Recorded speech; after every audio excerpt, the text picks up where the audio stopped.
الاخوان قالوا لنا الزمان حبوا ولا ورقوا ولا عليهم تفرقوا.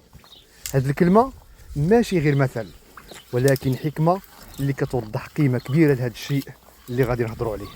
فالمقصود هنا هو الشعير، سواء كان حب يابس ولا ورق اخضر، يعني باقي ما تحصدش. وهذا الشعير عنده قيمه كبيره عند الفلاح، خصوصا في الفترات سواء ديال الشتاء ديال الصيف ولا ديال الربيع، سواء كان يابس ولا خضر. فالشعير هو اللي كيعطي دفعه كبيره للماشيه، كيقوي الجسم ديالها وكيحسن صحتها ويساهم في التوازن الغذائي ديالها. فإلا الشعير متوفر فالماشيه كتكون مرتاحه، والفلاح كيحس بالطمأنينه حيث كيضمن طعام جيد للقطيع ديالو.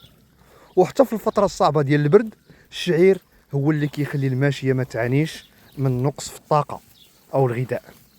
فاذا كان الشعير كيكون الراعي مرتاح وحتى القطيع ديالو في اتم صحه، واذا ما كانش فكل شيء كيكون فوضى والمشاكل كتبدا سواء للصحه او حتى في الانتاجيه.